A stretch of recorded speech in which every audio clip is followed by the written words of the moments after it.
Om Jnanatimirandasya Jnananjana Shalakaya Chaksurunmilitanyena Tasmai Shri Gurave Namaha. Om Jnanatimirandasya Jnananjana Shalakaya Chaksurunmilitanyena Tasmai Shri Gurave Namaha.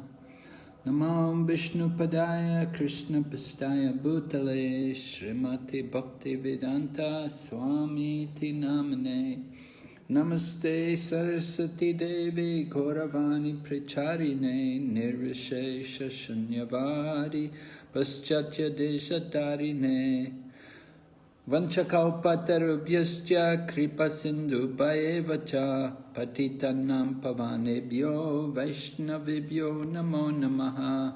Jai Shri Krishna Chaitanya Prabhu Nityananda Shri Advaita Gadadhar Shri Vasadi Gaur Bhaktavinda. Hare Krishna Krishna Krishna Hare Hare Hare Rama, Rama Rama, Hare Hare. So we're continuing chapter number 8 of the first canto, the prayers by Queen Kunti. Maybe we could ask the devotees to give me something you remember from Queen Kunti's prayers, which we covered in the last class. Any hands up? You remember? Please go on. Who? Mahavir Prabhu. Mahavir Prabhu, yes.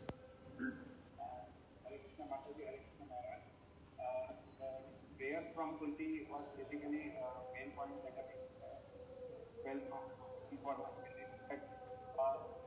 Queen Kunti prayed to the Supreme Lord that please give me the obstacles and the problems in life so that they are to be considered as opportunities to remember my life, because Lord Krishna was going to Dwarka and Kunti was offering him the prayer that may my life be full of problems and troubles so that they are considered as opportunities to remember the Supreme Lord. Hare Krishna. All right. Thank you, Prabhu. So do you also pray to the Lord like that? I try to pray to the Lord and say that whatever is congenial or promotes my devotional service, He gives me that, and whatever is not in favor of the devotional service, He takes away from me. Maharaj. Okay. Thank you, Prabhu. Yes? Vinay Damodar Prabhu. Vinay Damodar Prabhu. Hare Krishna Maharaj. Kunti Maharani, even if she was aunt of Krishna, but in her very first prayer, she recognized that Krishna is the Supreme Personality of Godhead, who is inside and outside everywhere, even if he is not visible to everyone because of Maya Sati. All right. So he's both localized and all-pervading. So he is covered. He's not visible to everyone. How is he covered? He's covered from his Maya Shakti and its internal potency. Yeah. And do you remember the example Queen Kunti gave? How he's not recognized? Yes. The example was for an actor. Right. Just an actor we don't recognize when he's in makeup and in some dress. Right. Mother can say, oh, this is your father. Yes, thank you. Yes. We had the quote from Srila Prabhupada's lecture. Prabhupada was describing the father is on the stage and the mother and the child are sitting in the audience. And the mother can recognize the father, but the child cannot. And so the same way Lord Krishna comes in this world, and the devotees, they can recognize Lord Krishna, but the non-devotees, they cannot. Okay? Does anyone else still have a hand up? Janmashtami Prabhu's hand was up. Really? Janmashtami Prabhu? I put it down because Mahavir Rupa excuse the point that I was going to make. Okay, Prabhu. Okay, we have another hand though. I see Sachi Janai. Sachi Tanai Prabhu. Hare Krishna Maharaj. Maharaj, Kunti Maharani is praising Krishna out of humility, and she is telling, you descend to propagate bhakti amongst Paramahansa. So, women like me, how can I know you? All right, yes. So we had some quotes. Prabhupada was talking about this. So, is it a fact that the women are unqualified to know the Lord? Not in devotional life, but maybe in material life we can say. But once we develop in devotional qualified, then men and women both are equally qualified to do render service, devotional service. Yes. And we had Prabhupada was saying how all the different religions of the world, there tends to be many more ladies there than men, that they attract the ladies more. Yes. What was the reason? Why is it women are more attracted? Maybe a lady can answer for us.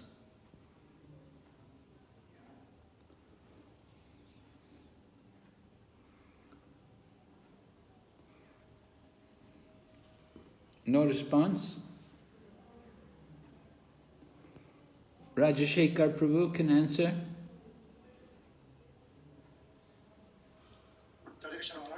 Ladies are generally, they are easily subordinated. They accept superiority of others. Whereas a man, it's very difficult for him to get subordinated. To be subordinate, to put oneself under some authority, to recognize someone as greater than us, is difficult for men. Men like to be supreme. Huh? What about the ladies? Can we have a response from the ladies? Is this true? Do you find that? Are you ladies married? You have a husband? Are they like that? Do we have any ladies there, Padma Sundari? Chandrika Mataji is there. Jayarade Mataji is there. Kamalangi Mataji is there. Yes. Mataji is there. We'd like to hear from one of them.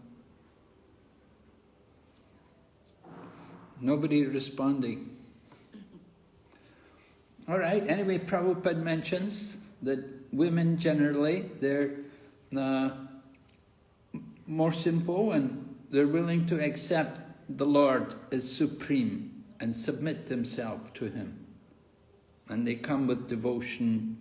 There are many temples, many churches, mosques like that, full of ladies. The Dalai Lama, some years ago, he went to Taiwan and he was shocked. He said, I've never seen so many lady monks. So many lady monks. You know, all monks with shaved heads, and as they do it in Buddhism. So many ladies. So many ladies join, and we have this phenomena also. Some different countries, we have many more ladies than we have men. And the ladies, they can accept this authority of the Lord and submit themselves. Whereas for a man, they have a lot of false ego and they don't like to be subordinate to someone, as Rajashekar Prabhu was pointing out. All right, any other points about what we covered yesterday? Anybody? Okay, we'll just go on then. We have the... Murari Prabhu's hand is up. Murari hand is up. Okay, Prabhu. Yes? Hare Krishna Maharaj. Mataji Kunti, she was mentioning also Krishna as a lotus. He was describing him different part of his body as lotuses. Thank you. Yes. Different parts of the body of Krishna like a lotus. Do you remember which parts?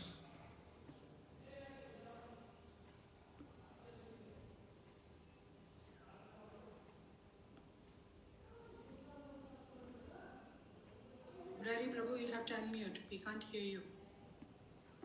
Sorry. I'm sorry. She mentioned the garland as the lotuses, then his feet as the lotuses, then the navel, the navel on the belly here, where the lotus comes out, is marked with the depression of the lotus flower, right?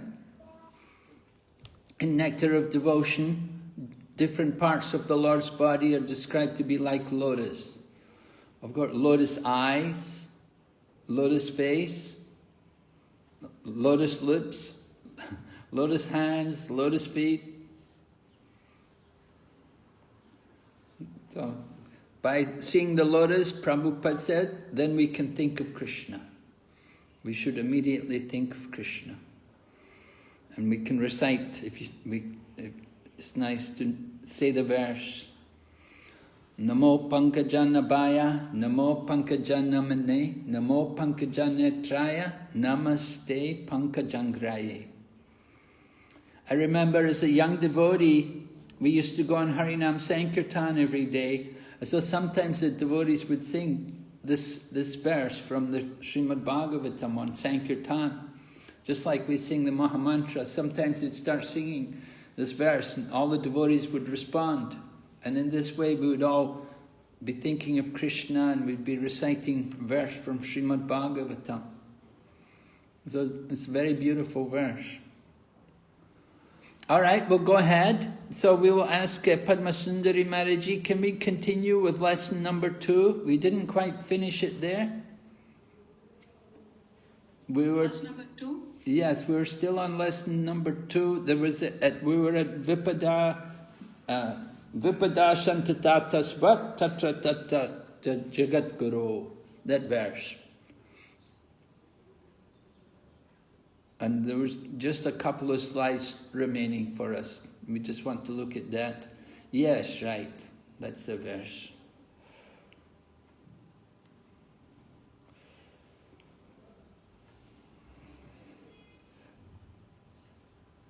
All right, would someone like to read for us Srila Prabhupada's quote here from Srimad Bhagavatam? Material existence is full of dangers. The Pandavas, they had their wife Draupadi, she is incarnation of goddess of fortune and friend Krishna, but still there are so many dangers.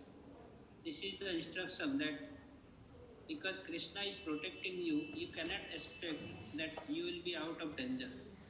Danger you must meet, because then you will know that this material existence is full of dangers. Srimad Bhagavatam 1974. Could we just go back to the previous slide, Padma Sundari? Yes?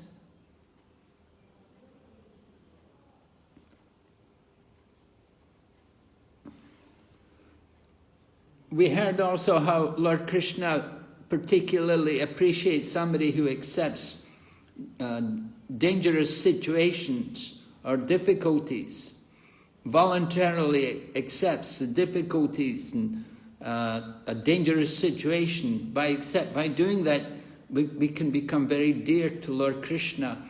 So I wondered if any of you had any experience of that? Having a dangerous situation in the performance of devotional service, or can you think of any devotees who accepted danger in the service of Krishna and Krishna gave them very nice protection and reciprocation?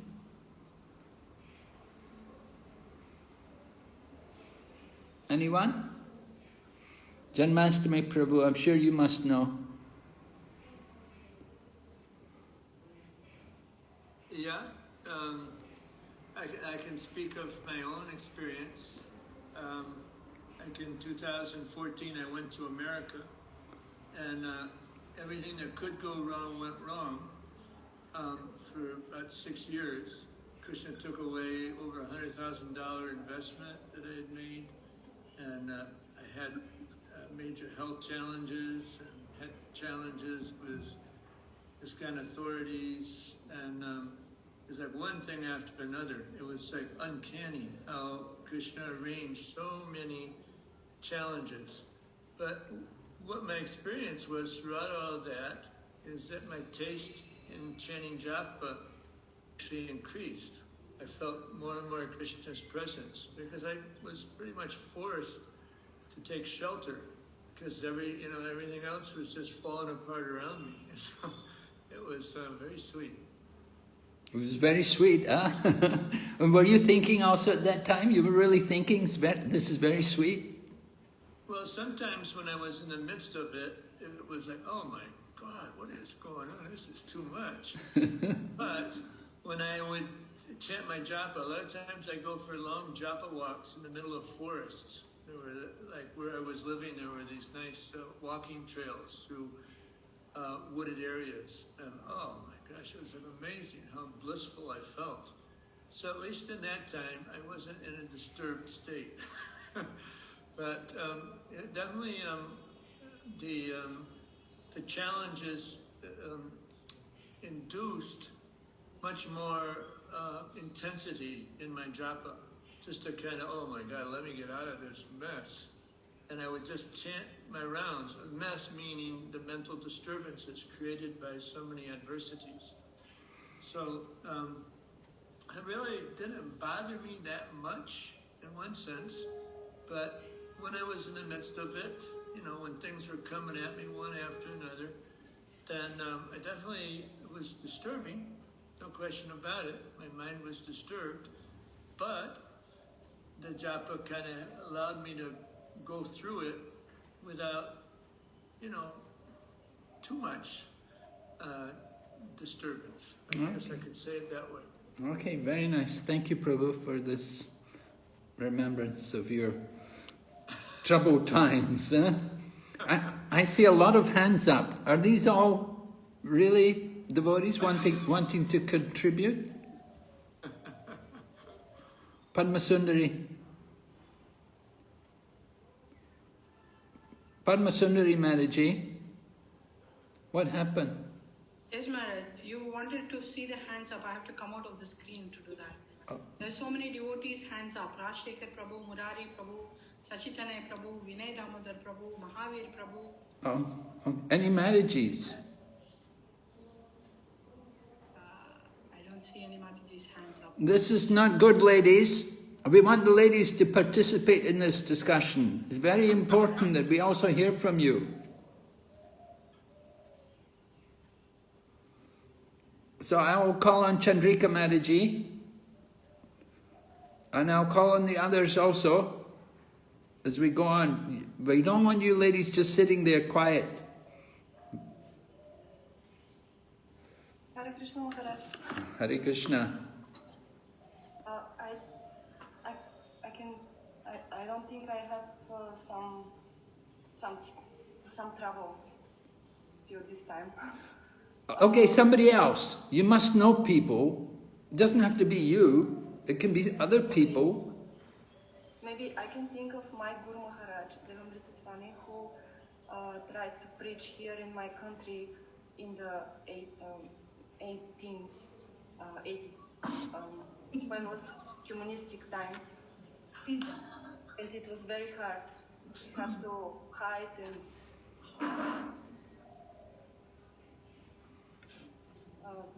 it was very difficult to him to preach here in Bulgaria.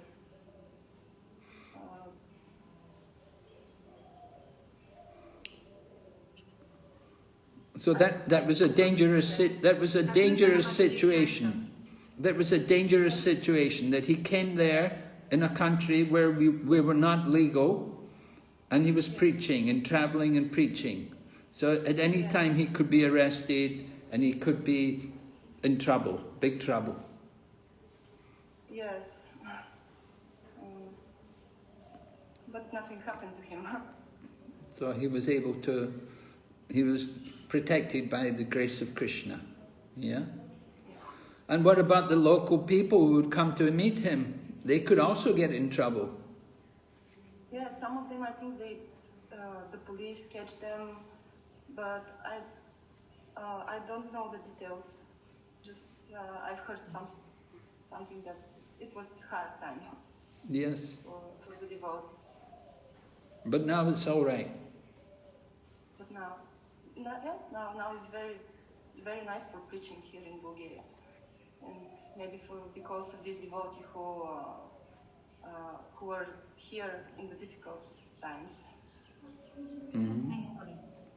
Okay, thank you. Yes? Who is this? Arnatara Mataji wants to go on, Maharaj. All right, let's hear her. Yeah, Hare Krishna Maharaj. Maharaj, I had blisters for 10 to 15 years, and every time I used to eat something, I used to get them. And in the temple, I used to have a lot of, I used to try to eat prasadam, but I was not able to have it. I used to have only little bit. But my husband used to go to many religious places with the temple, from the temple side, but I was not able. So I asked God, God, please help me. I also want to visit your places, but I'm not able to eat anything, so I'm not able to go. So slowly, these blisters subsided, and I was able to go to the religious places also. So that was really remarkable. Oh, for it took 15 years. It took 15 years. Yeah. No, I mean before joining ISKCON, after I was having my blisters, but as I joined, so I prayed to God, God, please help me. I also want to go to religious places. I'm not able, and I'm not able to eat prasadam. Slowly, they subsided, and I was able to eat anything. Now I'm able to eat anything. Anything means any prasadam. Yeah, any prasadam, yes, true. Not only I eat only prasadam, so I was able to eat all the prasadam in the temple also, and anywhere I mean to the religious places. All right, thank you. Okay. Thank you. Okay, we'll just take one more contribution. Let's hear Devishvara. Hare Krishna Maharaj, Dineshwar Krishna Das. Okay, Prabhu. Maharaj, a few years ago, about 20 devotees, we went through to a local mall, shopping center, to distribute Srila Prabhupada's books. And we didn't have permission, but we thought that it was part of the December book marathon, so we should really try our best and endeavor to distribute Srila Prabhupada's books. So it was going on for about an hour and a half, and just then the local security detained a few of the devotees and asked them, do they have permission? And they said yes. So they said, okay, fine, who's the person that got the permission? So the devotees gave my name and number, and they called me, and immediately the security detained me and took me up to the security office. So they had found the local police to come and lock me up. But just then, I sang the Nishinga Pranams and prayed to Lord Krishna for his protection. And within a few minutes, the manager of the mall came, and he asked me about what do we do and why was I there. So I said, look, we're carrying out God's work, and we're trying to benefit the entire society. That is why we came today. And after hearing my statements, he actually said, look, in future get permission, but you can go today. So they found the police and cancelled the police coming over to lock us up. So that was a situation in devotional service where Krishna protected us. And did you get permission in the future?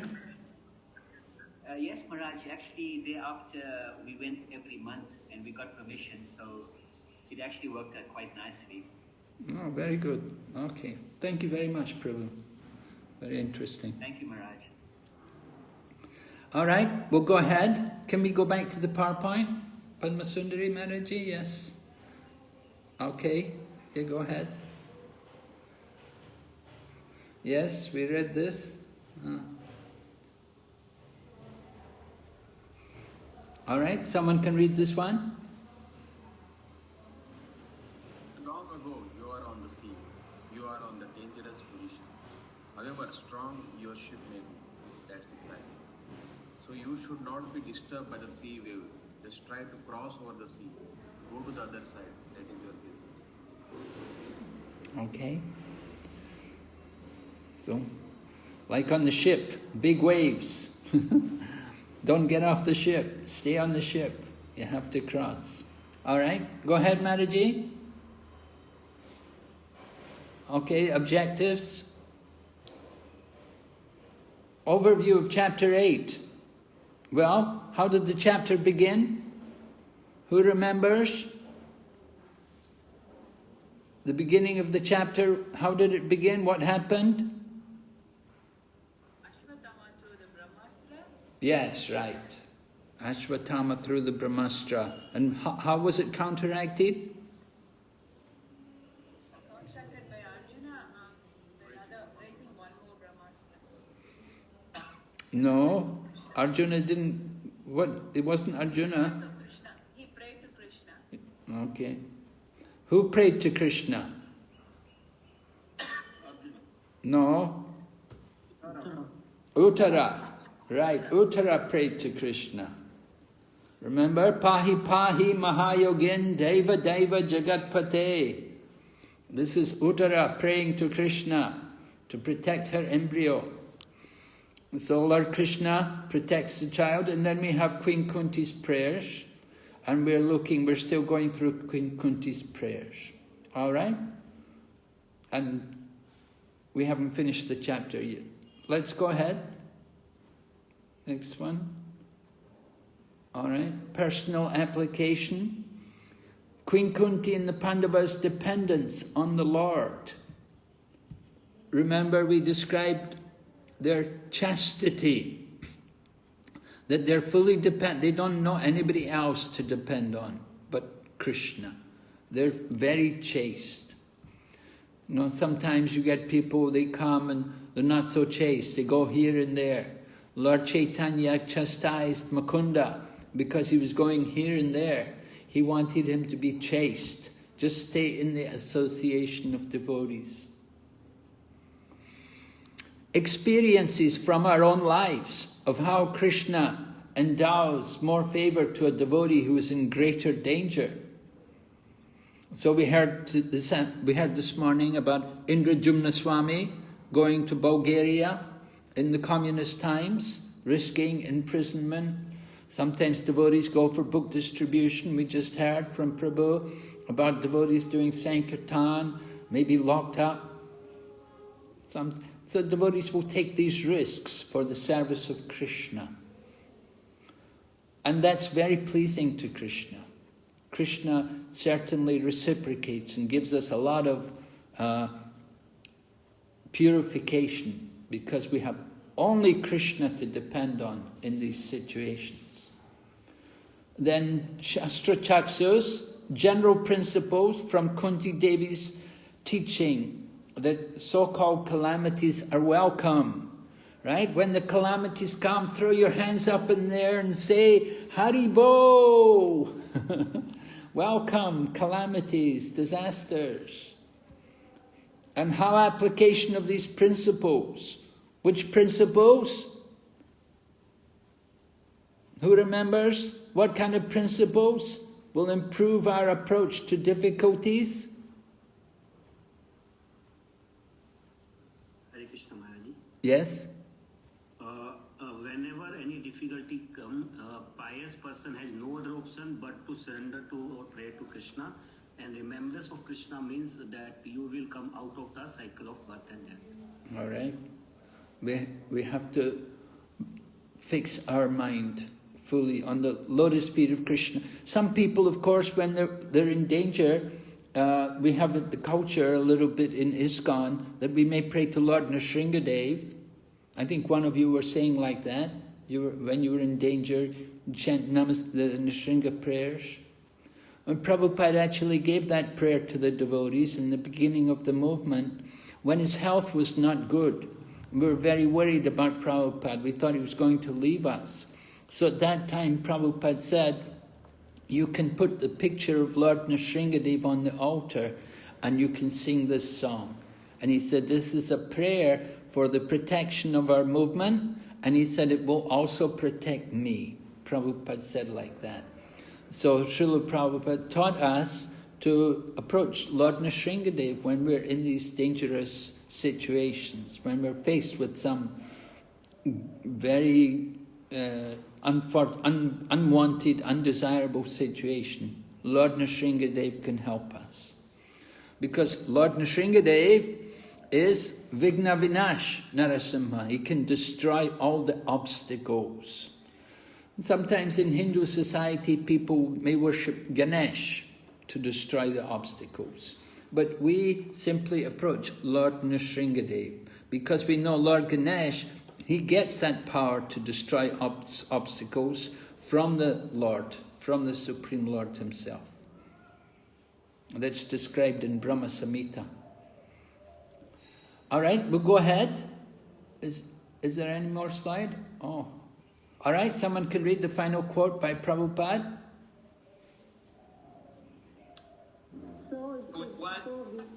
Maharaji, yeah? Go ahead.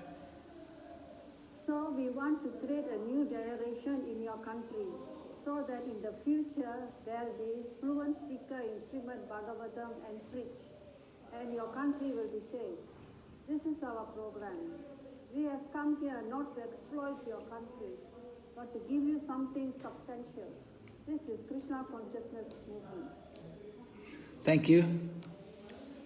Prabhupada lecturing on Queen Kunti in Los Angeles. All right, go ahead, Maharaji. Okay, we've finished lesson number 2. We'll go on to lesson number 3.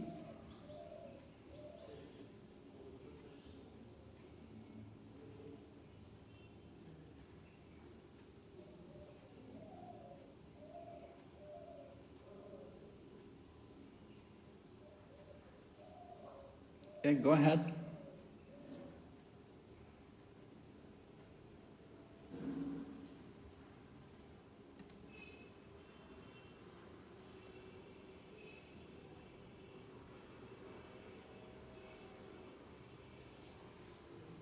Go ahead.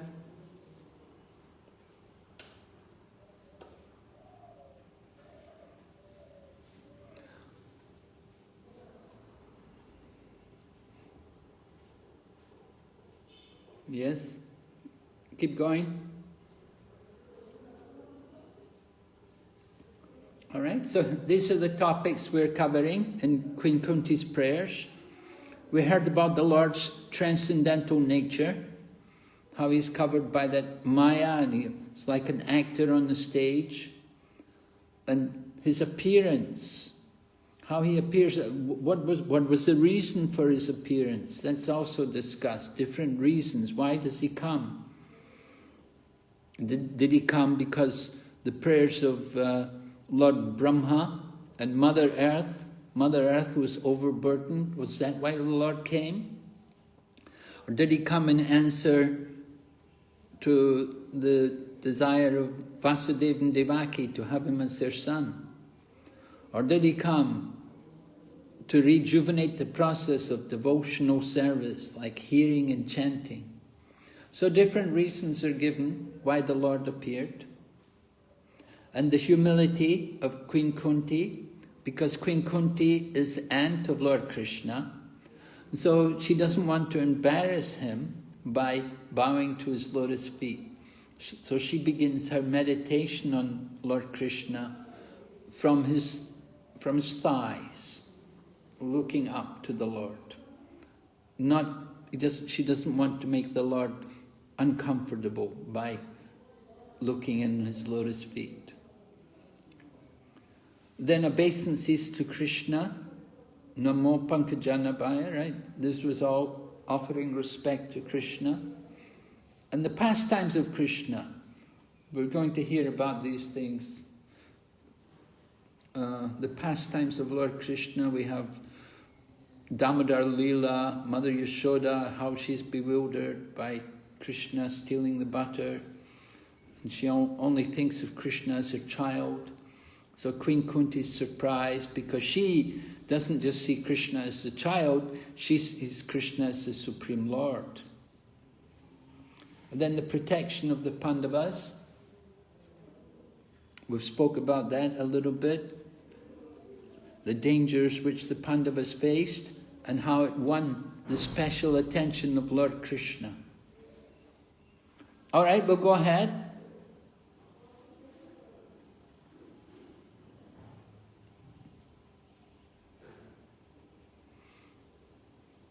All right, an interesting verse here. Well-known verse, often quoted. We can all chant it together. Janma Aishwarya Shruta Shribir Etamana Madapuman Naivarhati Avidatum Vai.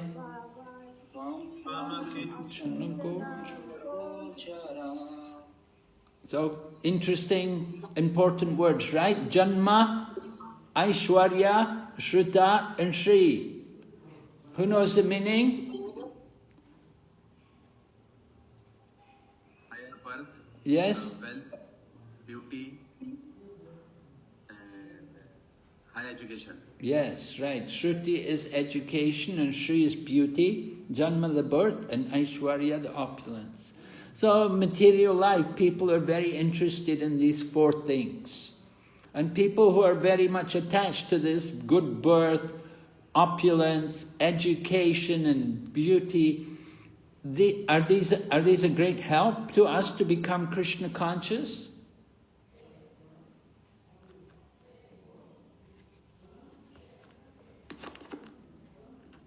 Is it necessary? Do we have to be very good looking or very educated or very opulent to be a good devotee? Somebody can respond?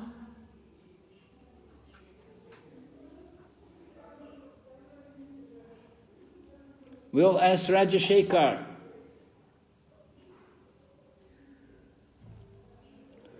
Rajashekar. These opulences, people become more proud. And he says that why should I go to Lord? I got everything under my control. Why should I go to the Lord? But there are other hindrances. Although taking birth in a good family is nice, it's due to the pious activities. But by themselves, they become more proud and there are hindrances for the devotion service. Hare Krishna.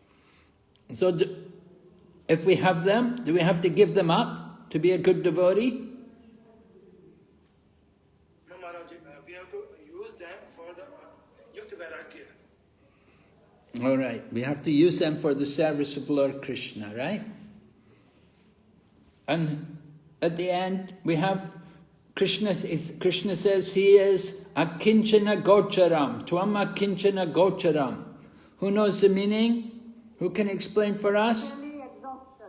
Materially exhausted. All right. Do you know anybody who is akinchana?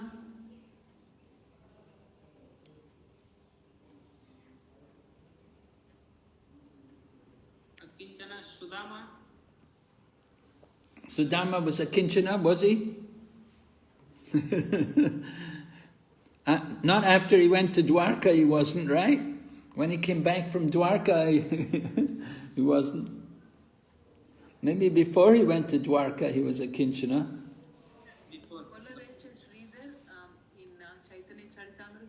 Who? Kolaveka Sridhar. So, what is the meaning? Akinchana means what? He's materially exhausted.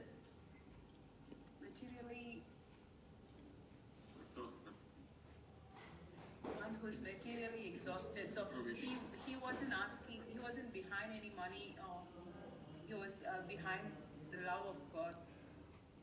There's a very interesting quote where from a Prabhupada lecture, he's discussing the word akinchana. And he mentions, he said, Gaur Kishore Das Babaji was akinchana. Right? He was a Babaji. And he gave the example, he said he was sitting in the toilet to avoid people because materialistic people would come to him. And Prabhupada described how this one Maharaj came to Gaur Kishore Das Babaji when he was sitting in a public toilet chanting. And the Maharaj was begging him that you please come to my house. I'm having a big Sankirtan festival. I want you to come. So Gaur Kishore Das Babaji, was just ignoring him. He didn't want to go. And the Maharaj was coming again and again and requesting him, please come, please come. So Gaur Kishore Das Babaji said to the Maharaj, that, you know, you already have so many tenants. You have so many people who are your servants. They'll do whatever you say. You want me to also be like that? And the Maharaj said, oh, no, I am your servant. I will do whatever you say. So then Gaura Das Babaji said to him, he said, all right, you come and sit here with me. You come and sit here with me. You sit here and chant Hare Krishna. You're ready to do whatever I say? So you sit here in this toilet with me. And the Maharaj ran away. So Gaura Das Babaji, he was a Kinchana. He had no, but then Prabhupada goes on, he said, Ramananda Rai, he was also a Kinchana. Now Ramananda Rai was a governor in the service of the king of Orissa, in the service of Maharaj,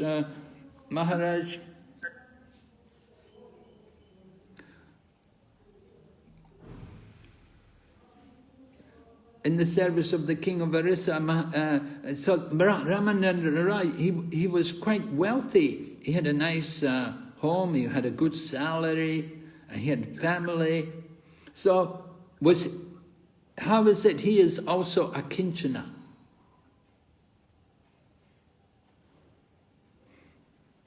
Anyone can say?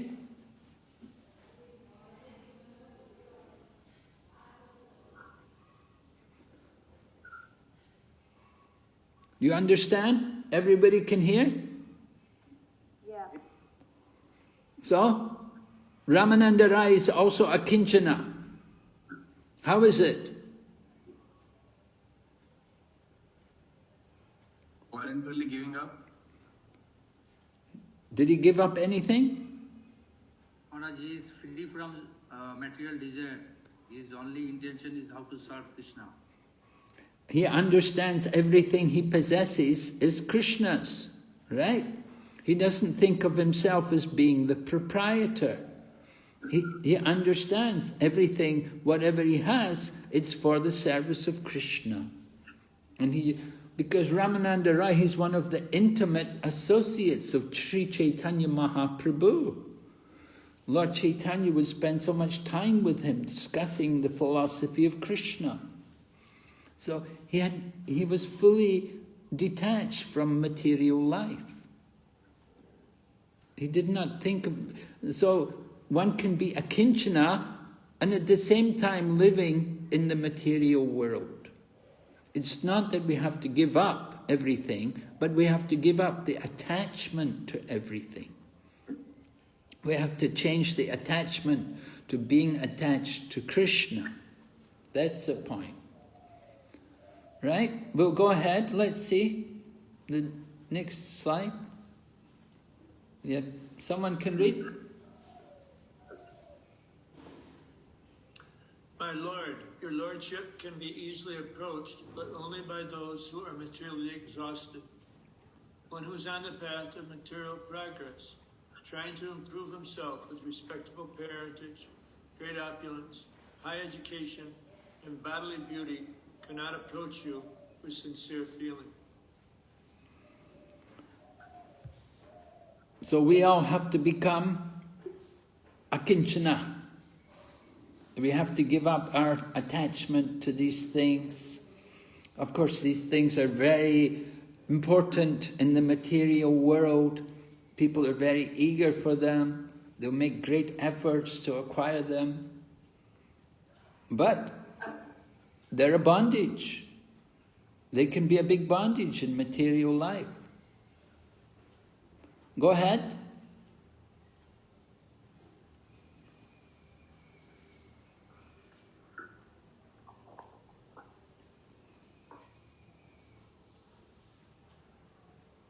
Go ahead.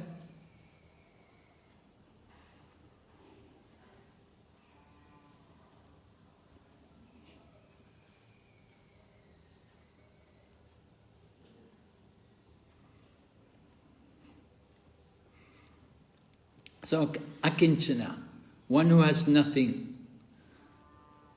Nothing is mine. Just like Srila Bhaktivinoda Thakur says, he has a song like that, that whatever I have, I've surrendered to the lotus feet of the son of Nanda Maharaj. My wife, my home, my house, my property, everything, it's his, it's not mine. So kinchana, something, we're thinking we have something. Yeah, well, go ahead.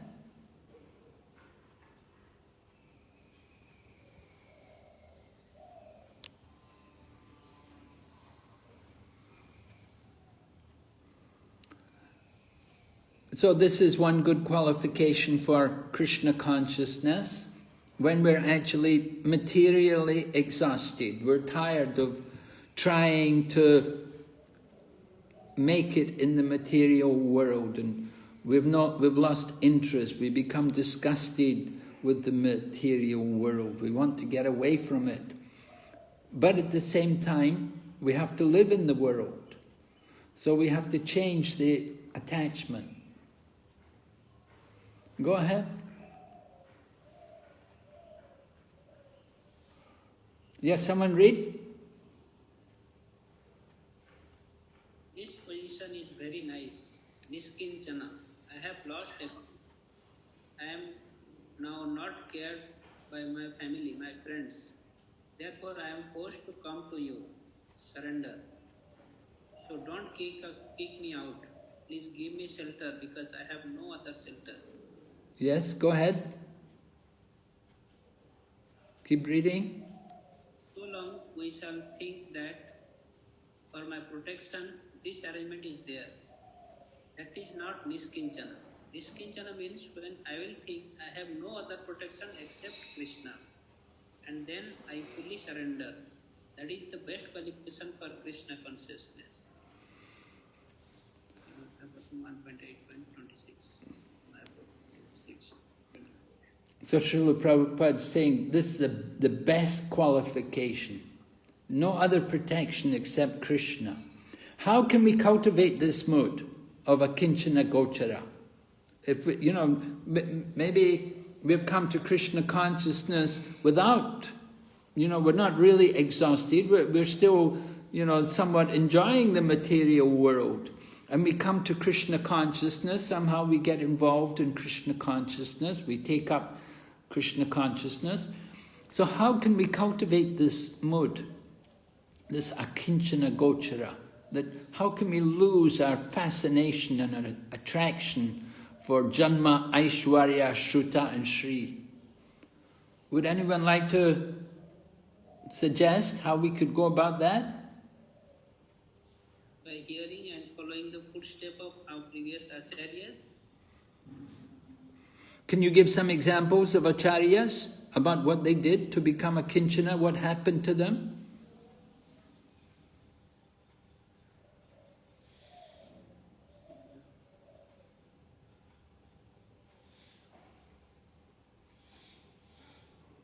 Like just I said, Sudama,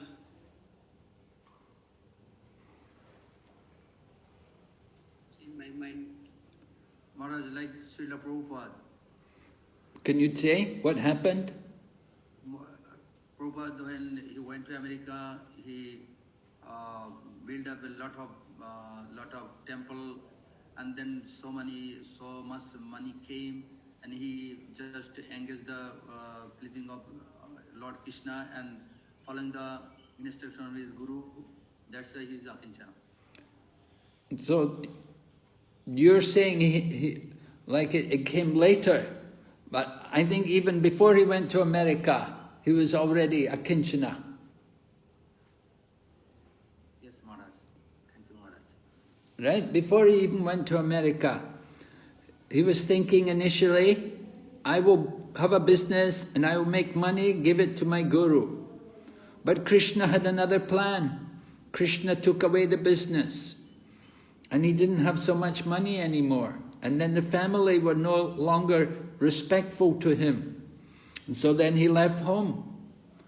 And he was in different places in Delhi and Vrindavan. He was doing some service for different devotees, sometimes writing and editing work. And then he took sannyas. It happened that he took sannyas. And after he took sannyas, he was gored by a bull. He was hit by a bull and badly injured. And he was thinking, why is it like this? He was thinking that what's happening? Krishna's arranged like this. Maybe he was thinking, maybe Krishna doesn't want me to do all this.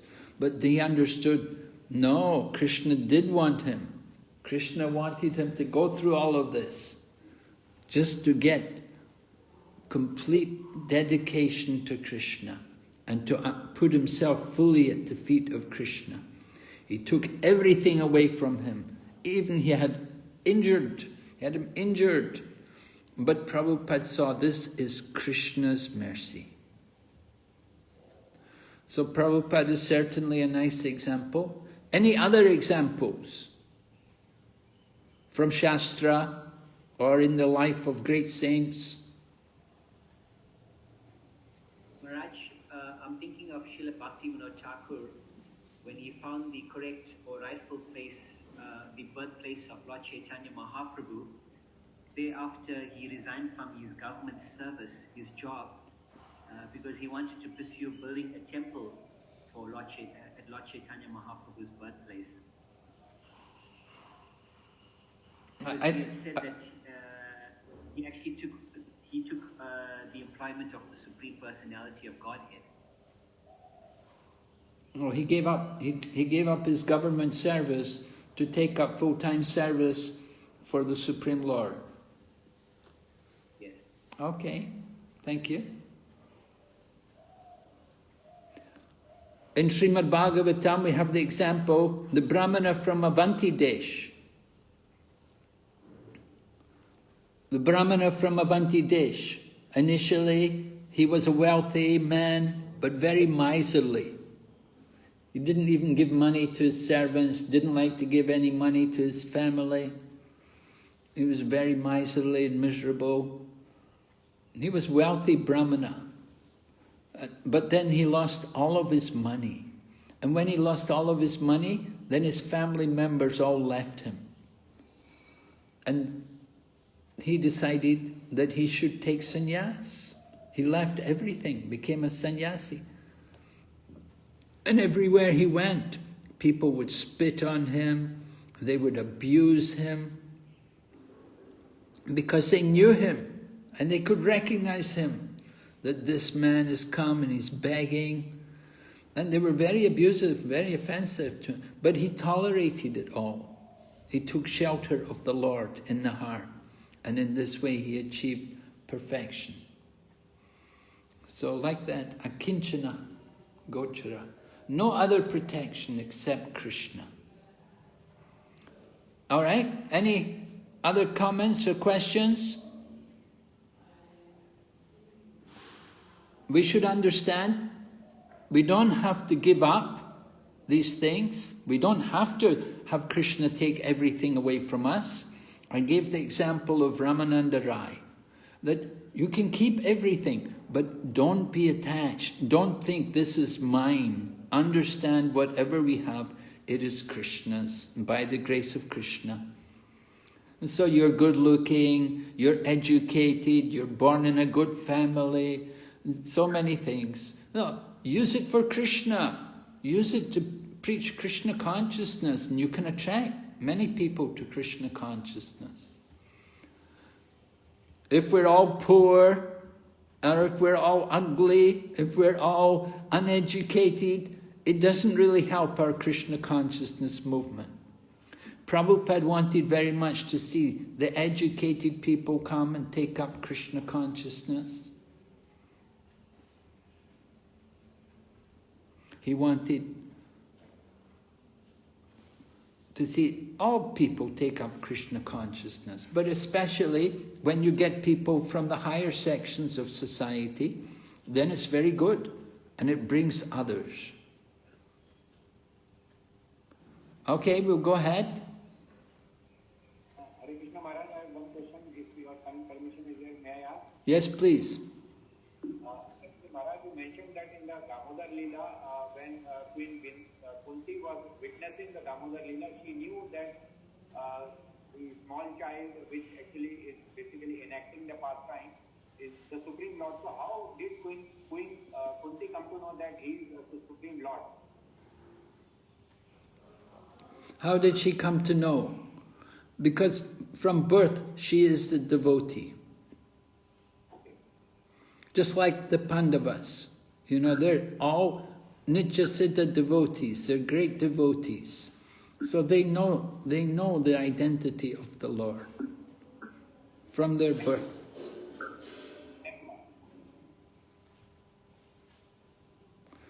But Mother Yashoda and Nanda Maharaj, they don't know, because they just simply know the Lord as their son.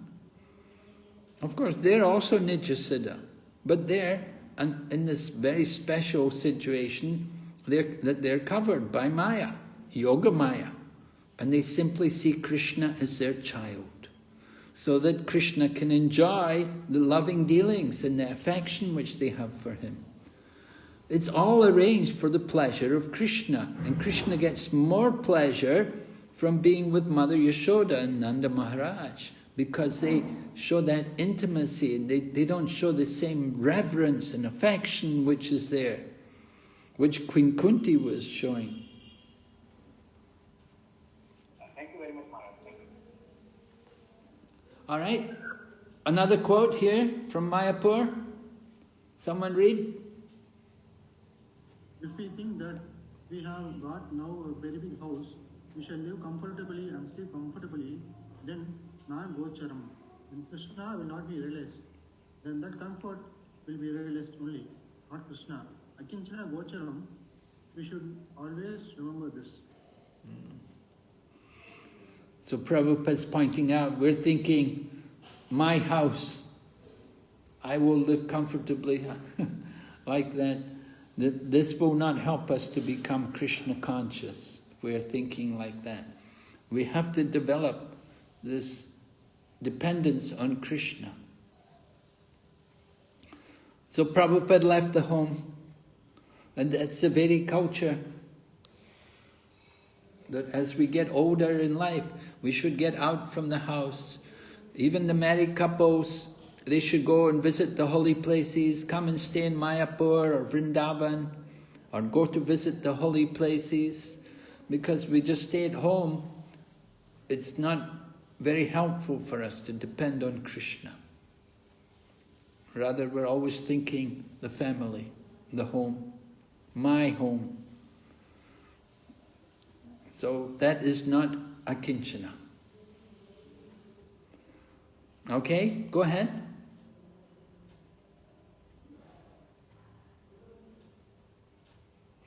All right. Minita Mataji to read this, please. The devotees of the Lord are called akinchanas because they have practically no material assets. Such material assets are all products of three modes of material nature. They foil spiritual energy, and thus, the less we possess such products of material nature, the more we have good chance for spiritual progress. Purport 827. So it appears Prabhupada is saying we all have to become poor. Right? We have to give up our material opulence. The less we possess.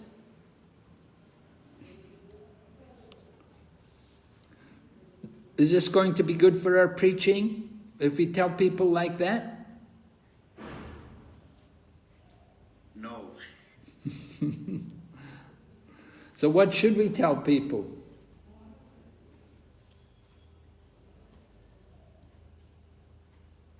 How are we going to present this to an audience?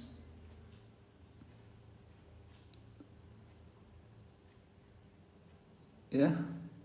How are you going to present this in preaching? Someone? Hare Krishna Maharaj. Yes? Maharaj, as you discussed just earlier, that whatever we have to understand this is not ours, it's Krishna. So try to use for the service of Krishna. So whosoever comes in Krishna consciousness, they don't have to leave anything, but they have to change their consciousness. That will come when they associate with devotees and read Prabhupada books and chant.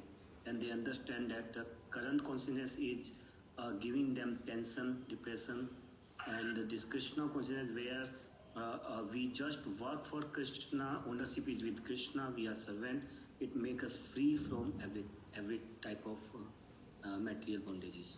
Oh, very good, Prabhu. Thank you. Yes.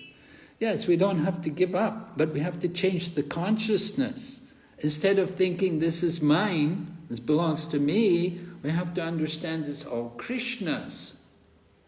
As the saying goes, we're born empty-handed and we leave empty-handed.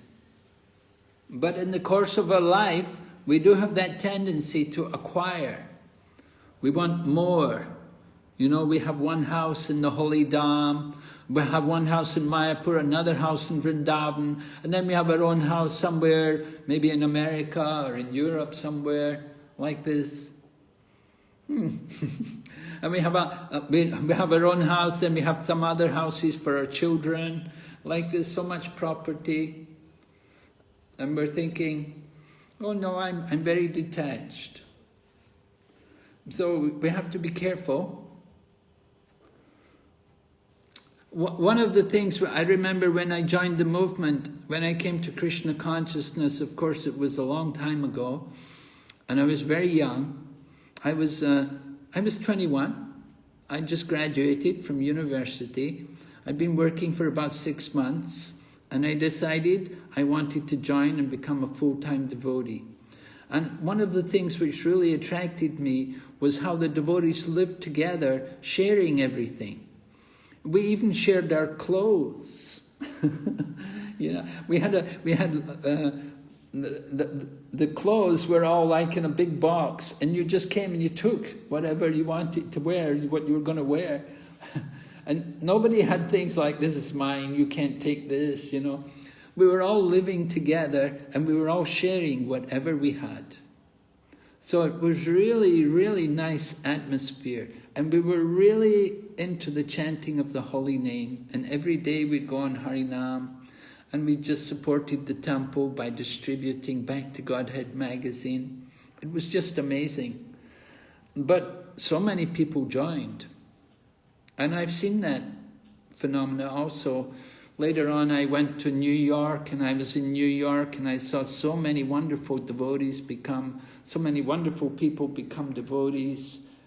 Because the temple was so, it was so dynamic, and everybody was living together and sharing, working without any spirit of this is mine, or there was no selfishness, you know. Of course we were all young, but still that mood of being together and working and sharing everything was so powerful that it attracted many people to become devotees. And many of them they gave their whole life for Krishna consciousness. Go ahead, Padma Sundari. Right? Someone please read. Suffering and needy men, inquisitive persons, or philosophers make temporary connections with the Lord to serve a particular purpose. When the purpose is served, there's no more relation with the Lord. That is the difference between a pure devotee and a mixed devotee. Can you comment on this, Prabhu? The first line particularly? Yeah, that's the Chaturvidha Bhajante Mam. You know, there's 4 kinds of persons that begin taking Krishna consciousness seriously. They're distressed, they're in want of material facilities, they're inquisitive, or they're in knowledge. And so that distressed situation, as a matter of fact, there was a statistical analysis given or taken of devotees that joined in the Pune temple on the basis of the Discover Yourself seminar, which was famous for recruiting IIT students. And they found that it was something like 95% of those that took up Krishna consciousness were in a distressed circumstance. So that's generally the way it takes place.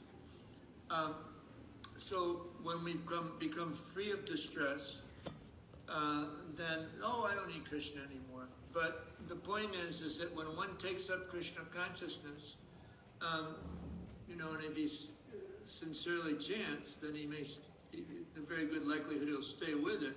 And then also, Krishna may arrange for the devotee to experience distresses within Krishna consciousness, which will help them take deeper and deeper shelter, so that they'll come to the point where distress or no distress, I'm here, I'm with you, Krishna, I'm your servant, and we'll just continue.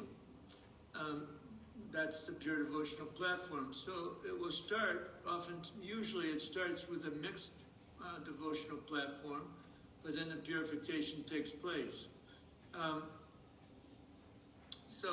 But there are, I've seen over the years, like I took initiation in 78 with, I think there were 18 devotees that took first initiation with me.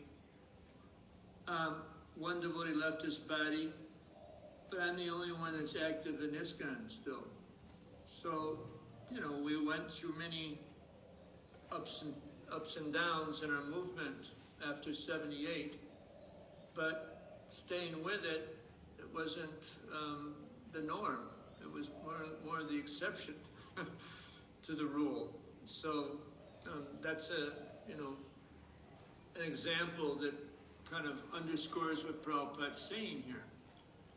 The devotees would come, for different reasons, but then when those reasons were met, then, I don't need this anymore. Yeah, how can we overcome this? Just like you quoted from Bhagavad Gita, 4 kinds of people who come to Krishna, right? There are 4 kinds of people, and which one is considered the best? The one in knowledge. Why? Because, let's see, I'm trying to remember my Bhakti Shastri. Because he's accepted Krishna and his position with Krishna. Is that right? That would be my philosophical speculation, not mental speculation, but philosophical speculation. He's understood that Krishna is the Supreme Lord, and I'm his servant. Right, he's got that knowledge, he understands his relationship, and he understands the nature of the material world, so the interest or the tendency to want to enjoy the material world is not so much strong anymore, because he's understood the misery, the nature of this material world, and the problems with the material energy. He's got knowledge. That knowledge is all like that. He's understood. So it's very difficult for him to even think about enjoying the material world anymore.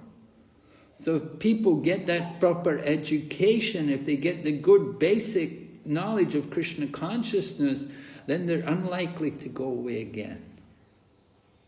Yeah, that's why Prabhupada really wanted to have the systematic Shastric study, Bhakti Vaibhava, for that very reason. Right, yeah.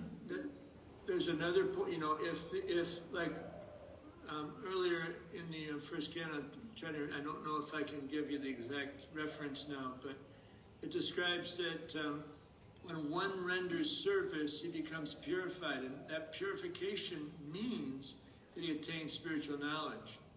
So, but that also has to be side by side.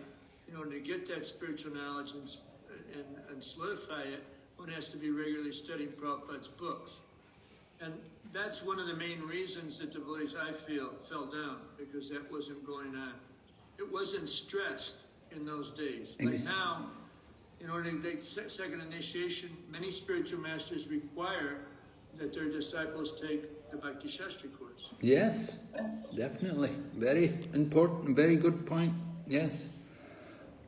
I certainly feel, I've seen so many people come and go in Krishna consciousness, and really, of course, in the beginning, there was no education. We didn't have any education. We would sit with the books, but we didn't really know the philosophy. There was nobody really guiding us. We were all very new devotees. And it was difficult. And so, yeah, a lot of different people did come for different reasons. But if they actually came to that platform of knowledge, then even if they did go away from Krishna consciousness, they would remember the philosophy. They would remember exactly their position and the situation of the material world. They would take that knowledge with them, and they would have that deep appreciation of Krishna consciousness. So, very important to try to give people that good education. We would join in the movement, and immediately, next day you go out on Sankirtan and you're selling books. But nowadays we're much more careful. We try to give people, we have like bhakta programs, and we're very cautious about bringing people to come and stay in the temple, come for a while. Sometimes people would just come in, they move in the first day, they come to the temple, they just stay. But nowadays, you have to come, you have to get to know people, and they check you out, much more careful. I joined the first day I visited the temple. Oh, really? Yeah. The second day I was chanting 16 rounds. Wow, wonderful. Answer Rupa was my assistant bhakti leader, and he got me started with chanting. Now he's the temple president in New York, is it? He built the Samadhi in Vrindavan, and real sweet devotee. Oh yeah. All right, we'll go ahead, Padmasundari. All right. Naisham matistavad rukramangrim sprishate anarta pagamo yadartha mahiyasham padarajo bhishekam niskinchananam na vrinityavat. Right? A nice, well-known verse from Srimad Bhagavatam. Let's have the translation. Next slide.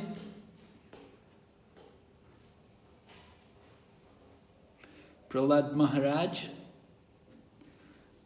he'd been asked by his father, where did you get this love for Krishna? So this was Prahlad's answer. This is, there were other verses also, but this is the answer, where he got Krishna consciousness. Only one place you can get it. You have to get it from the pure devotees. So, very, very wonderful verse. Mahiyasham padarajo bhishekam niskinchananam nivritina. So niskinchana is also akinchana. It's the same meaning.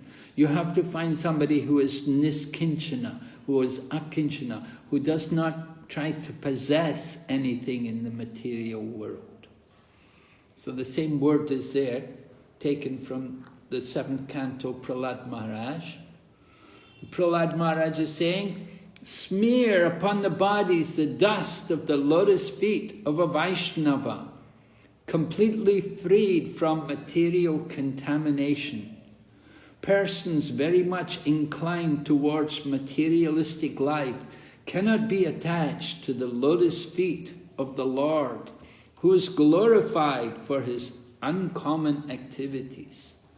Only by becoming Krishna conscious and taking shelter at the lotus feet of the Lord, in this way can one be freed from material contamination.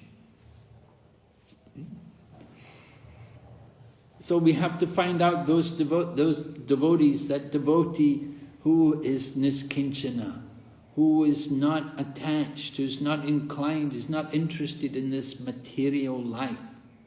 and they're attached to the lotus feet of Krishna. So this is the idea. By their contact, take the dust from their feet. Taking the dust from their feet means become their servant. Offer obeisances to them. Not that you have to go and touch their feet and grab the dust from their feet physically, but you have to offer obeisances. We have to, in that way, get their blessings. Yes? Go ahead.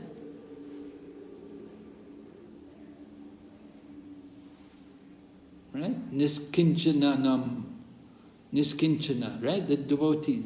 And Rajobhishekam, Abhishek. You have to bathe in the dust of this pada, the feet. Take the dust from their feet. From these people who are niskinchana. And this will give us the greatest benefit. Yes, go ahead, Padma Sundari. Okay.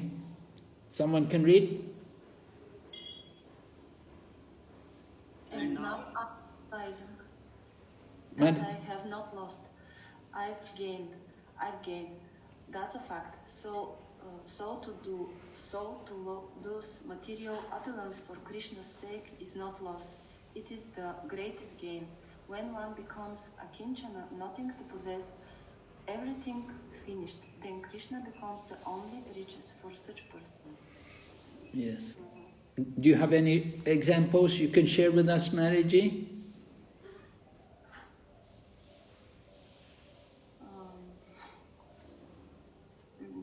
I don't know.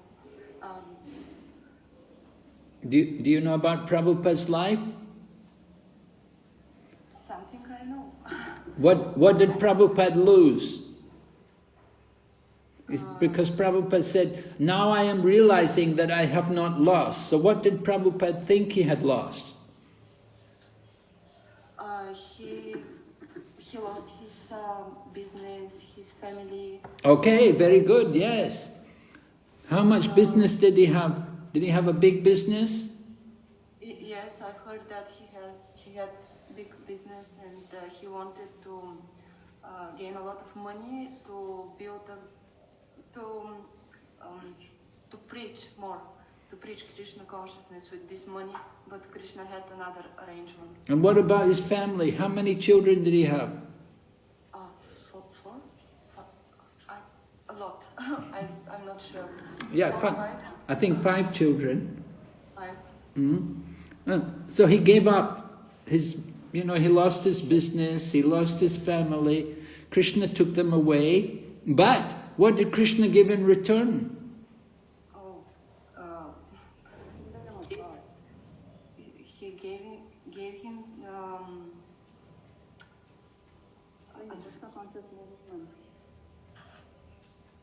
I'm sorry, my English is gone. He gave him the whole world to preach. Yes, he had centers all over the world. He didn't just have one little house in Calcutta. He had homes all around the world. And he had many, many children, his disciples. Right? His disciples were all eager for him to come. And they gave him much more love than his own family gave him. So Prabhupada saw Krishna took away one little business, a little family, but he gave him a big family. He replaced it with a big family. And houses, temples all over the world. And so Krishna arranges. Krishna gave. Krishna took away to give something better. So this is the point. So Prabhupada is saying, to lose material opulence is not loss, because it was for Krishna's sake. But Krishna becomes the only riches for such a person. So Prabhupada understood the real wealth is to have Krishna. He wasn't attached to having all these disciples and all these houses. They were there, but Prabhupada wasn't attached to them. They were given by Krishna for Krishna's service. All right? Go ahead, Padmasundari.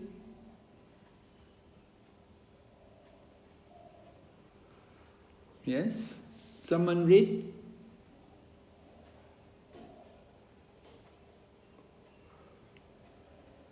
But there's a quality to such utterances also. It depends on the quality of feeling. It helps us. A quality to such utterances also. It depends on the quality of feeling. Yeah, go ahead.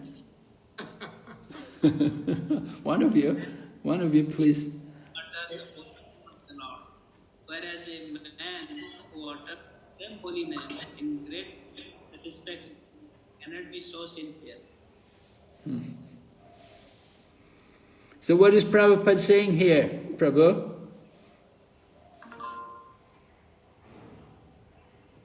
Prabhupada is interested in chanting holy to get this material.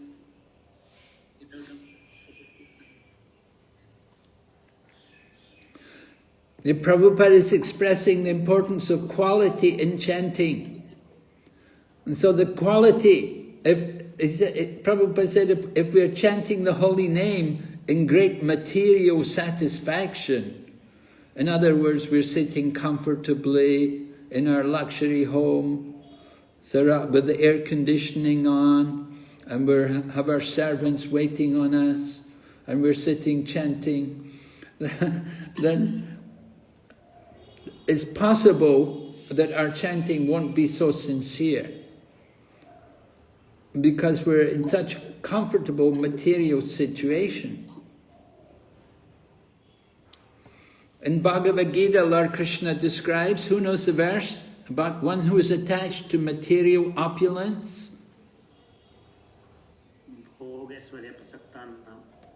Yes? Right. In the minds of those who are attached to material opulence and sense gratification, what happens? Huh?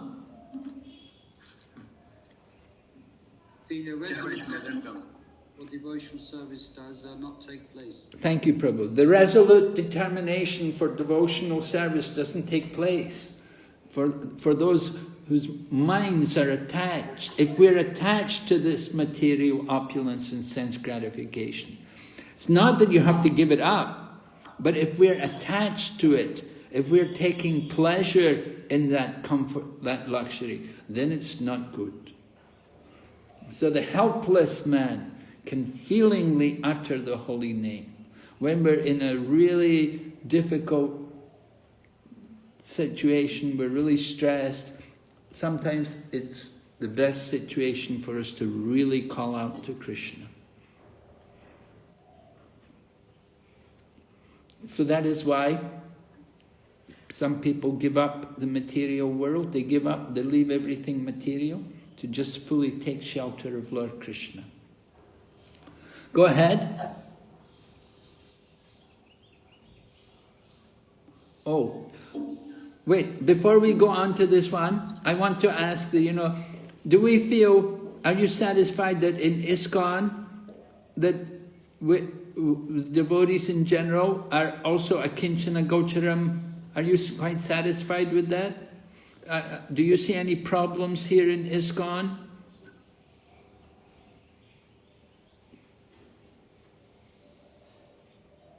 We want just, can we go back, Padmasundari? Go back one slide. I just want to talk a bit more about this akinchana gochara. How are we going to... Can you go back, Padmasundari?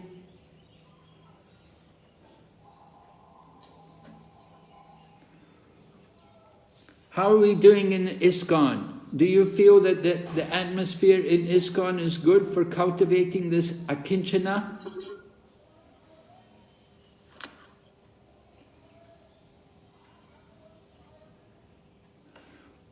We certainly saw Bhaktisiddhanta Saraswati Prabhupada, when they got the building in Bara Bazar, a big building in Bara Bazar in Calcutta, he was concerned because he heard some of his disciples say, oh, this will be my room, I will stay in this room will be my office, like that. And they were all thinking for their own comfort, for their comfortable situation. Bhaktisiddhanta Saraswati at that time said to our Srila Prabhupada, our founder Acharya, he said, better to sell the marble and print books. And he said, there will be fire in this ashram. He didn't like it. So we have to also be careful not to try to become too much comfortable. This is one of the issues which confront the managers for the big temple of the Vedic Planetarium. That while we're spending a lot of money to build the temple, that the mood should be there, that we have to cultivate this akinchana gochara, that we possess nothing. Nothing is ours. We are simply humble, insignificant servants. Chaitanya Mahaprabhu's teaching are based on vairag and gyan. Gyan and vairag, knowledge and detachment. We should not become too much enamored or bewildered by the material opulence. So it's very important to keep that detachment. And the way to do it is by being attached to Krishna. Attachment to Lord Krishna.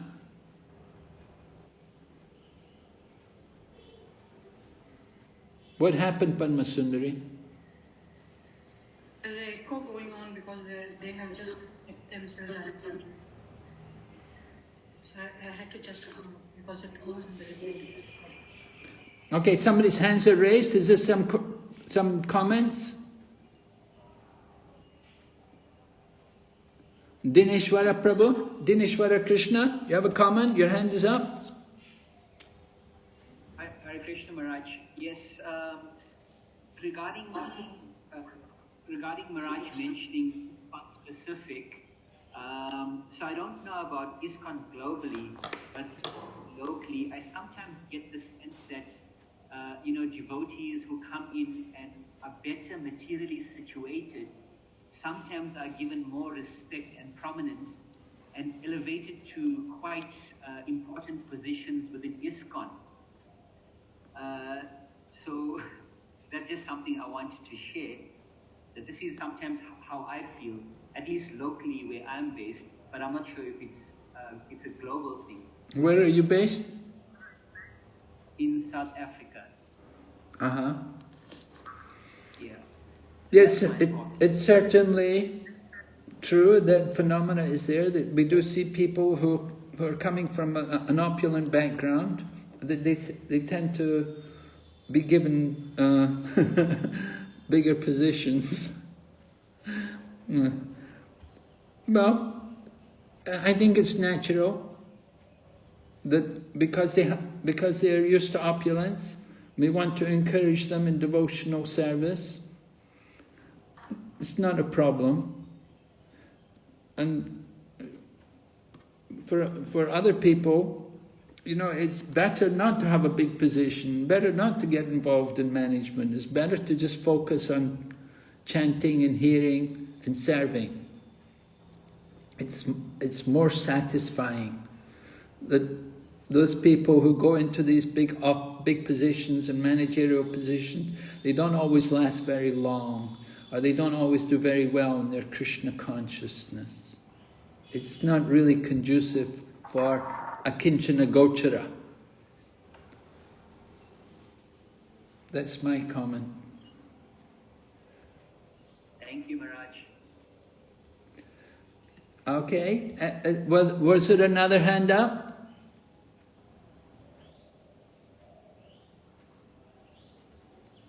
I had my hand up. Yes? What I've seen over the years is that, like when I joined the movement, practically everyone was living in the temples. And, they were brahmachari, brahmacharini. So that was a pretty powerful facility for taking up Krishna consciousness. Now it's more like people joining from the congregation and staying in the congregation. And I recently, as I mentioned earlier in the class, was in America for about 6 years, and it's the largest temple, the Elatra temple outside of, outside of Mayapur, I would say. Largest population, but very few actually lived in the temple. And most of the devotees were struggling like anything to maintain themselves financially, and as a result, they had very, very poor sadhana practices. Many not even chanting their rounds. So that was quite a shock for me, the kind of environment, after having lived in Mayapur for so many years. Yeah, definitely. There's a challenge to maintain oneself when you go outside of Krishna consciousness. But was there actually facility to help the people to, to maintain their Krishna consciousness? Were they given the opportunity to do full-time service in the temple? And there wasn't so much concern about that. I started the Krishna Institute there, I was asked by the GBC to do something similar to what I did in Mayapur. So that was part of that focus. And then I started with the youth an initiative called the Community Development Initiative, which had that purpose in mind. But it wasn't supported properly by the management, and so it didn't really last. And then the youth kind of petered out. Their financial demands and family demands were so great that they couldn't continue, the leaders in the youth. But that kind of petered out as well. But the management wasn't really, they weren't concerned, about doing anything to help the community so much. It was more just, well, let's just keep the temple thriving, with deity worship and the prasadam and kind of the basics. So major, anyway, I don't want to be critical, but that was just my objective experience, observation, and also coming through the experience of trying my best to serve them. So it was definitely hard. Yeah, we still see there are devotees, they're able to survive, they're able to maintain themselves. They may be doing, sometimes some people do book distribution, and other people doing other services like cooking for the deities or worshipping the deities. Some people in the office, there's always staff needed in different temples.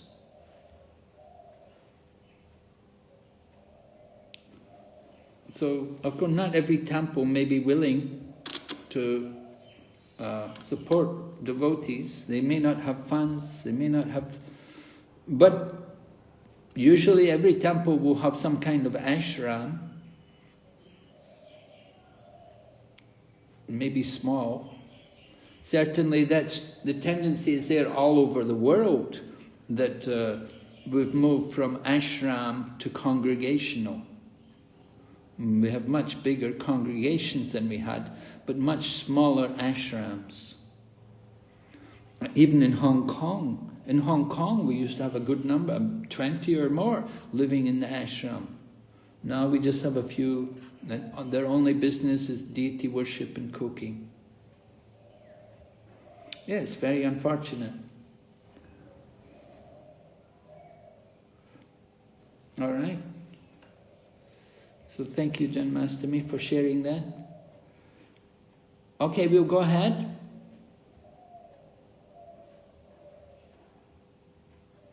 Yes? Mother Yashoda, right. Someone like to read? Maraji can read.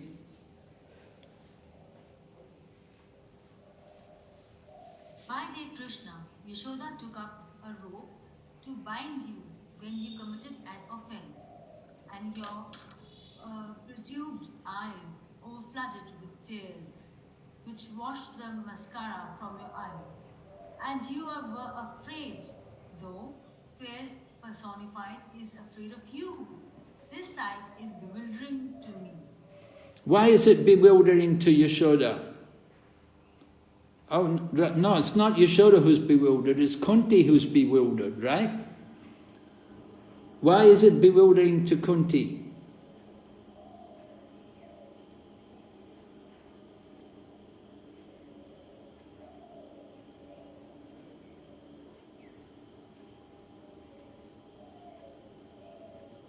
Any Mataji can respond?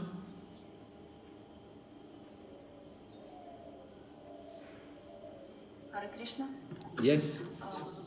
Because Krishna is the Supreme Lord, and in the same time, he gives to Mother Yashoda to bind him and to play with him like a real child, because out of pure love to Krishna, Mother Yashoda just forgets about his superiority.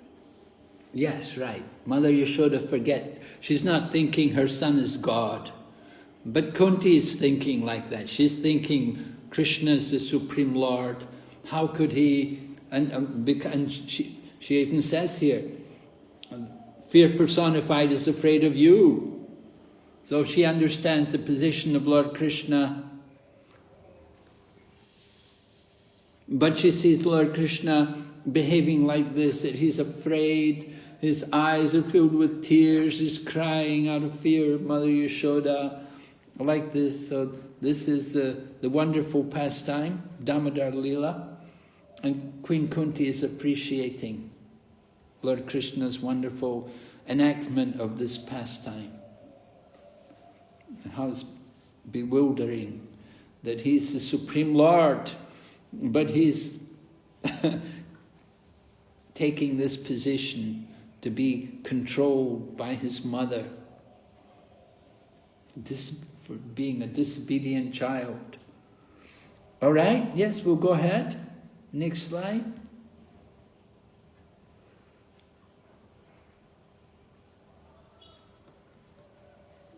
All right. Queen Kunti's expression of bewilderment. All right, I think we can go ahead.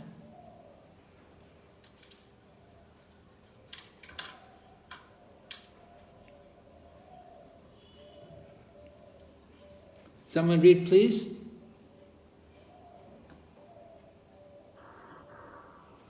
The highest achievement of perfect civilization is to work with love, but at the same time depend completely on the Lord. The Pandavas were the ideal executor of this standard of civilization. Undoubtedly, they were completely dependent on the good will of the Lord Sri Krishna, but they were not idle parasites of the Lord.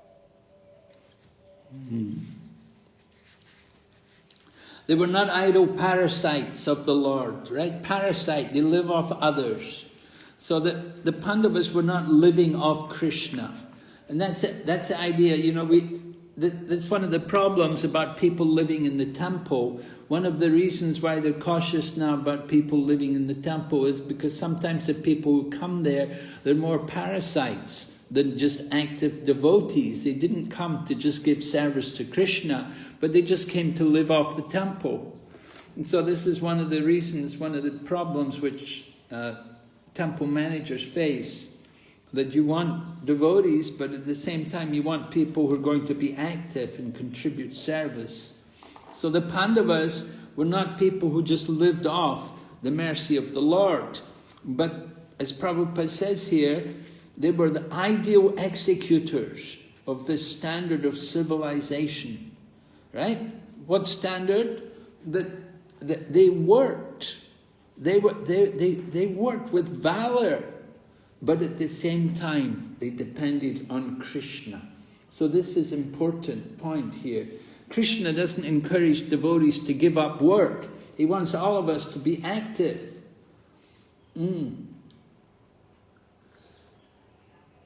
So it's not that they should just come and cry to Krishna, oh no, Krishna, don't go, because Krishna is getting ready to leave, and Queen Kunti is worried that Krishna is going to leave, and no, you should just stay, you have to stay, you have to protect us. It's not like that. It's not that they just want Krishna to be there to protect them.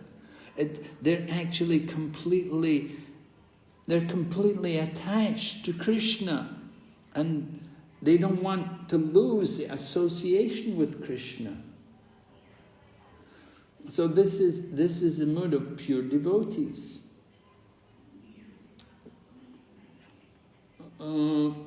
Most fortunate is to depend on the Lord. Right? It's good to be dependent on Krishna. We shouldn't want to be independent, but at the same time, we still have to work.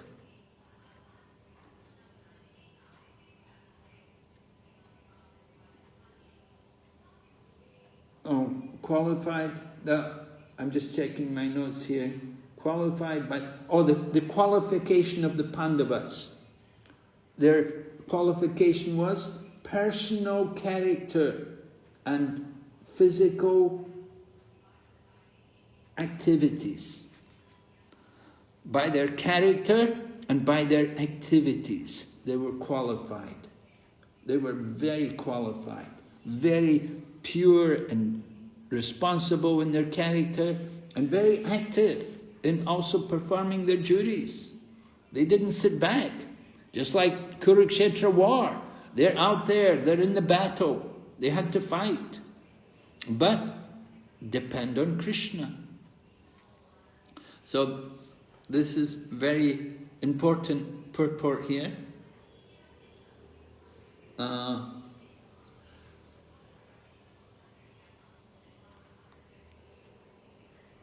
In the purport, Prabhupada talks about two kinds of people. He said somebody may be anatha, anatha meaning without any guardian, nath, right? Just like Srinathji. So anath, you don't have any guardian, you have nobody.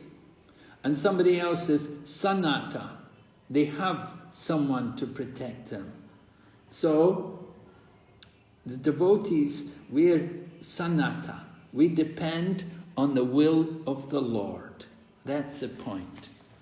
We depend on the Lord. We're not independent, but at the same time, we have to act. We cannot just simply let Krishna do everything.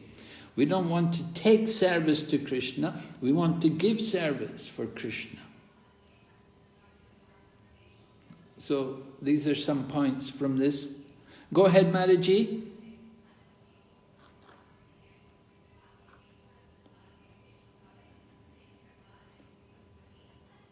All right, we just have a few minutes remaining. It will be a good exercise. Read verse number 40 and identify statements which relate Prabhupada's mood and mission. Verse number 40 of this 8th chapter. Identify and discuss.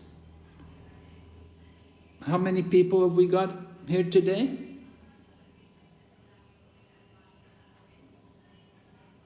We have 23. 23, so what do you suggest? Groups of 6?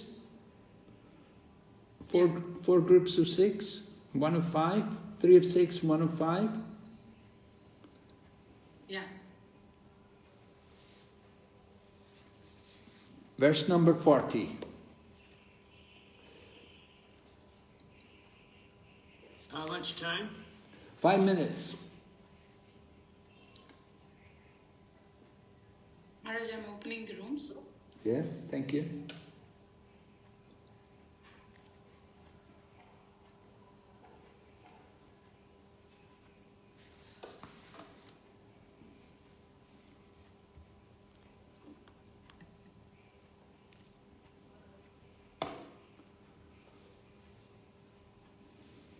Hare Krishna. Rooms. Hare Krishna, Prabhus. Have you all read the verse?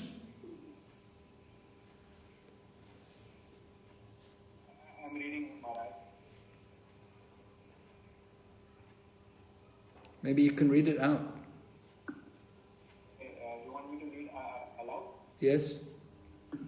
All these cities and villages are flourishing in all respects because the herbs and grains are in abundance. The trees are full of fruit, the rivers are flowing, the hills are full of minerals, and the ocean full of wealth. And this is all due to your glancing over them. Shall I read the purport also, Maharaj?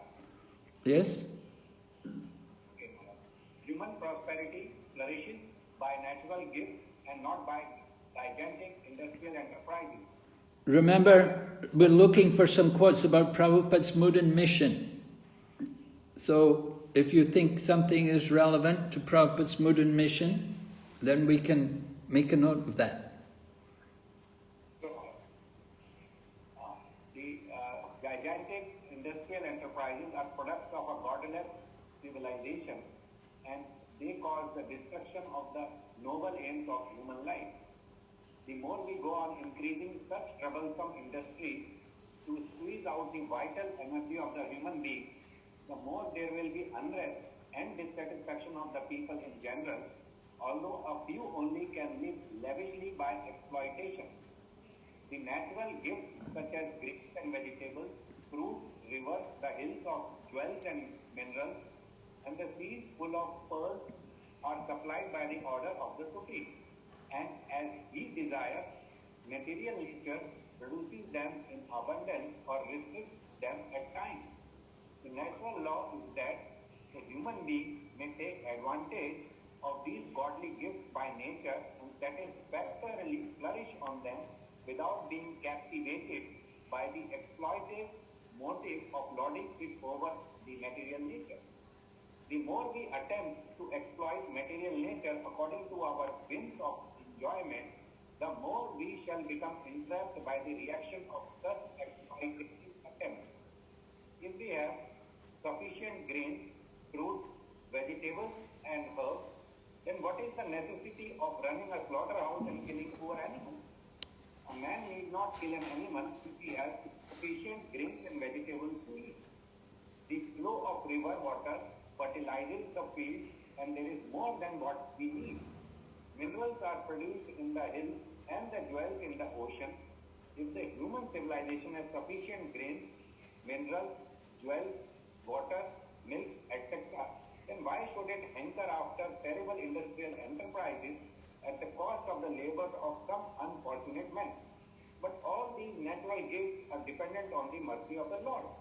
What we need, therefore, is to be obedient to the laws of the Lord and achieve the perfection of human life by devotional service.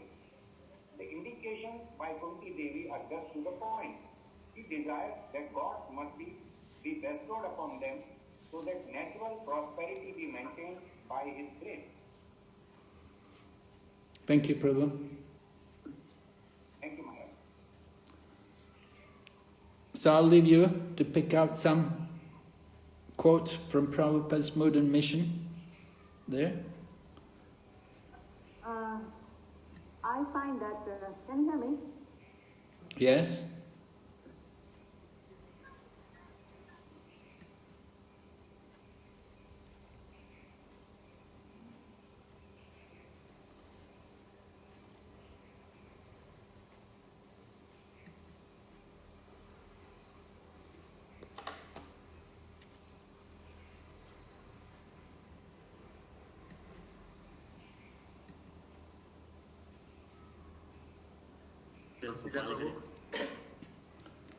Yes, Hare Krishna Prabhu. Did you get some quotes? Hare Krishna Maharaj. Did you get some quotes? Maharaji, we were reading the self, now we are starting discussing. Okay.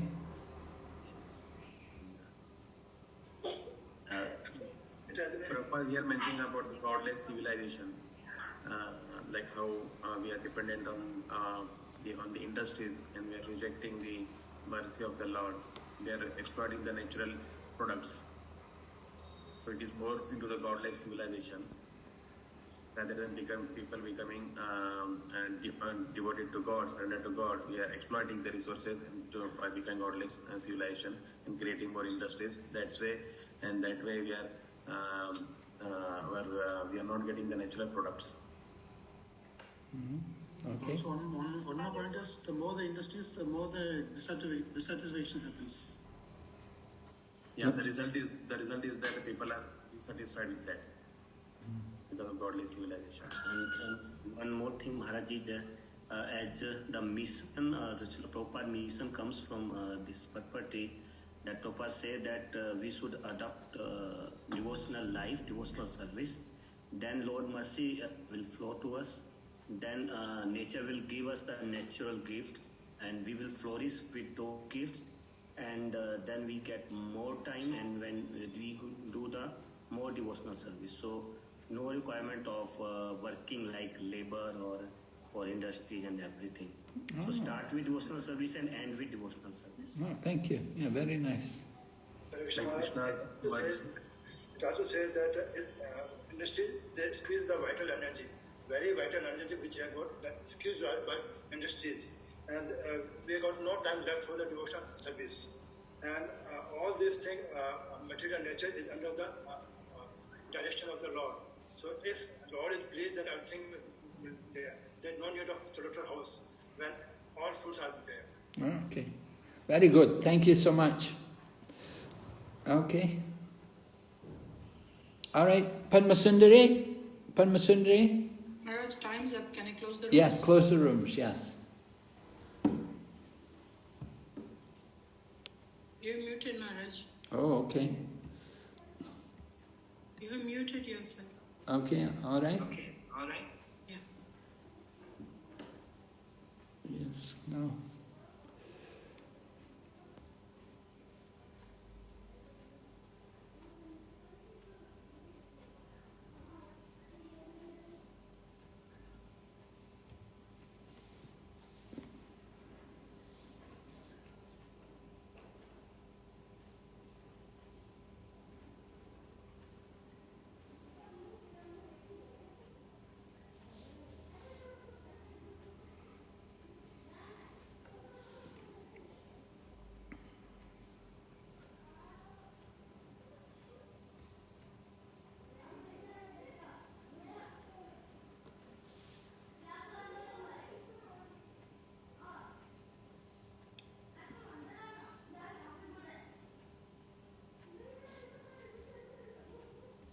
Is everyone out?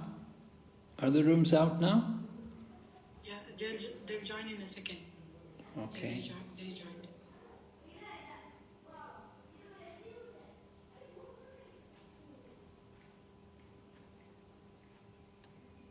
They're joined back, Maharaj. All right, thank you. So let me hear a spokesman from group number 1. Tell me something you discussed.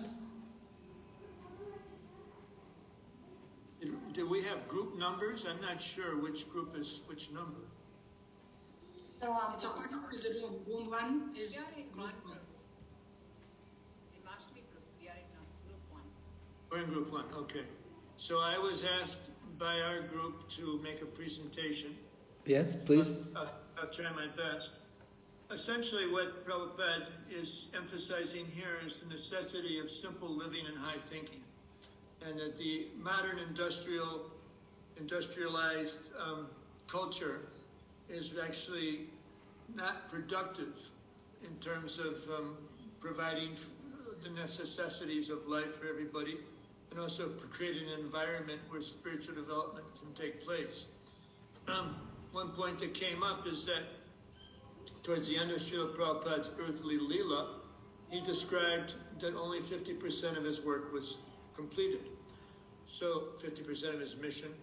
And so he had a plan to come. When I joined in 77, he was going to come to New York and then go on to Gitanagari and establish Vaibhava Ashram.